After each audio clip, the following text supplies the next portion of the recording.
এই যে কবরের যে আযাব, যে আমরা একটা কথা বলি, এটা আযাব হলো রুহের আযাব। কিসের আযাব? রুহ। দেহ তো আপনার নাই, ওখানে দেহ আছে? দেহ তো পচে গেছে, গলে গেছে, তাহলে আযাবটা কিসের? রুহের।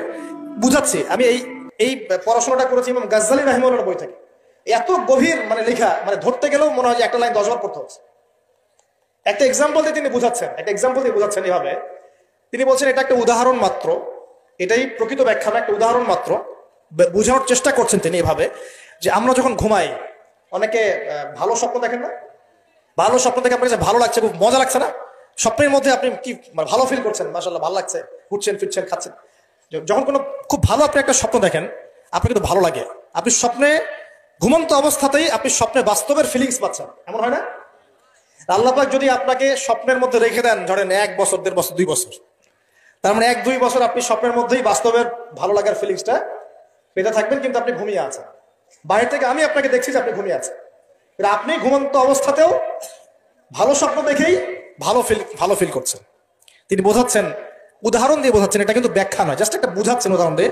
আল্লাহ পাক যখন শহীদদের রূহগুলোকে জান্নাতে রেখে দেন, জান্নাতে তারা এইভাবে রূহগুলো ঘুরতে থাকে, ফল ফলাদি খেতে থাকে, পাখির মধ্যে রূহ দিয়ে দেন, সবুজ পাখি, এই পাখি উঠতে থাকে, তারা ভালো ফিল করতে থাকে। ওই হায়াতটাকে আল্লাহ পাক তাদের কাছে বাস্তব বানিয়ে দিয়েছেন। কথা বুঝতে পারছেন? ওই হায়াতটাকে আল্লাহ পাক তাদের কাছে বাস্তব বানিয়ে দিয়েছেন। তাদের কাছে মনে হচ্ছে এটাই বাস্তব, এটাই জগৎ। আল্লাহ চাইলে করতে পারেন না? একটা ঘুমন্ত মানুষকে যদি আল্লাহ করতে পারেন, তাহলে শহীদদের ব্যাপারে করতে পারেন না? পারেন। আবার ধরেন একজন মানুষ পাপাচারী, আপনি কখনো কখনো স্বপ্ন দেখেছেন, ভয়ের স্বপ্ন, আটকে উঠছেন, শ্বাস বন্ধ হয়ে যাচ্ছে, এমন হয়নি অনেকদিন? আর হবে তো বেশি, কারণ কানে তো হেডফোন দিয়ে গান শোনেন, আর হেডফোন কানে দিয়ে ঘুমান, FM শুনতে শুনতে ঘুমান, এই কি করতে করতে ঘুমান। ঘুমানোর আগে তো দোয়া কালাম নাই, দোয়া কালাম মাসনুন দোয়া কালাম তো নাই, সূরা মুলক নাই, সূরা বাকারার শেষের আয়াত নাই, ইত্যাদি নাই, পবিত্রতা নাই, বিছান ছাড়েন না, লাইটস অফ করেন না। আপনার সুন্নত মাফিক তো ঘুমাচ্ছি না। ঘুমানোর কতগুলো সুন্নত জানেন? ঘুমানোরই কত সুন্নত আছে।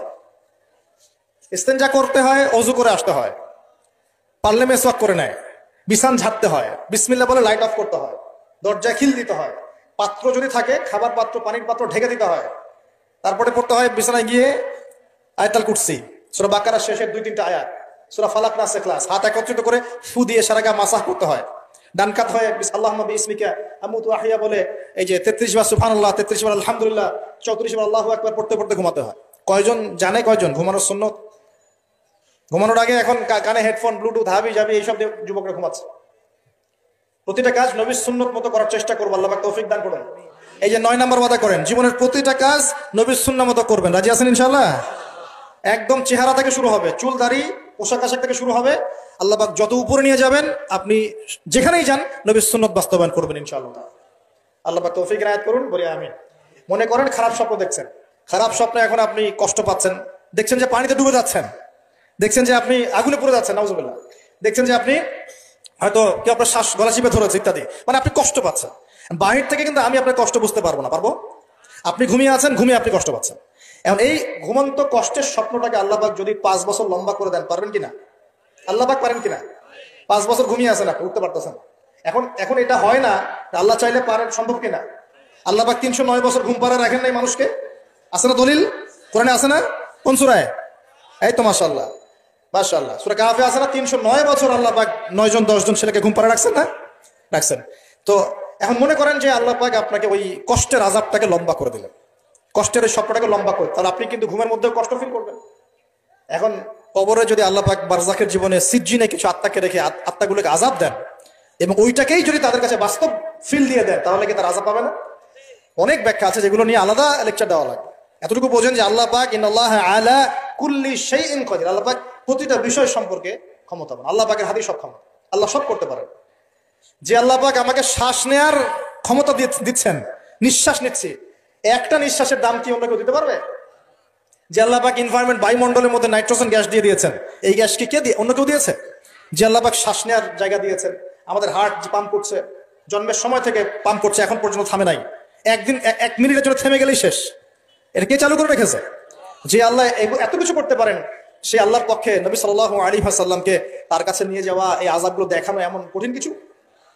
এগুলো নিয়েও এখন মানুষ প্রশ্ন তোলে। ইমান কোন জায়গায় চলে গেছে চিন্তা করেন। তো এখানে নবীজি অনেকগুলো শাস্তি দেখেছেন, তার মধ্যে একই পাপের কারণে 3টা শাস্তি দেখেছেন। কয়টা ভাই? এই সেই বিখ্যাত পাপের নামটাই হচ্ছে সুদ। কি নাম সেই পাপের? একবার দেখেছেন কিছু লোককে রক্তের নদীতে ফেলে দিয়ে মাথা ফাটিয়ে দেওয়া হয়েছে। জিজ্ঞাসা করলেন এরা কারা? জিবরাইল আলাইহিস সালাম বলছেন এরা আপনার উম্মতের সেই সব ব্যক্তি যারা সুদখোর ছিল। রক্তের নদী কেন? কারণ রক্ত চুষে খাইতো তারা মানুষ। মাথা কেন ফাটাই দেওয়া হচ্ছে? কারণ এই মাথা দিয়ে বলেছিল ইন্নামাল বাইউ মিসলু রিবা, ব্যবসা সুদ একই জিনিস। এই শয়তানি মাথা থেকে বেরোচ্ছে, এই কারণে মাথা ফাটিয়ে দেওয়া হচ্ছে। আর একটা শাস্তি দেখেছেন, তারা পাথর খাচ্ছে, পাথর বড় বড় পাথর খাচ্ছে, পিছনের রাস্তা দিয়ে পাথর বের হয়ে যাচ্ছে। জিজ্ঞাসা করলেন কাদের কি কারণে শাস্তি দেওয়া হচ্ছে? জিবরাইল আলাইহিস সালাম বললেন এটাও সুদের কারণে। আরেকটা দেখলেন যে এক ব্যক্তি রক্তের নদী বলেছে, হ্যাঁ রক্তের নদীতে সাঁতার, এটা একটা বলেছে, একটা হচ্ছে পাথর খাওয়া। আরো একটা শাস্তি দেখেছেন নবী সাল্লাল্লাহু আলাইহি ওয়াসাল্লাম, এটাও সুদের কারণে, এই মুহূর্তে বলে গেছেন। তিনটে পাপ। হ্যাঁ না ও মনে পড়েছে, শুকরিয়া আল্লাহ, শুকরিয়া। 3 নম্বরটা দেখেছেন তিনি যে কিছু মানুষ শুয়ে আছে আর এই পেটটা, এই বাড়ি, আমাদের বাড়ি যেমন উঁচু, বাড়ির মতো উঁচু হয়ে আছে পেটটা, আর পেটের ভিতরে অজগরের মতো বড় বড় সাপ কিলবিল কিলবিল করছে। এই 3টা শাস্তি তিনি দেখেছেন।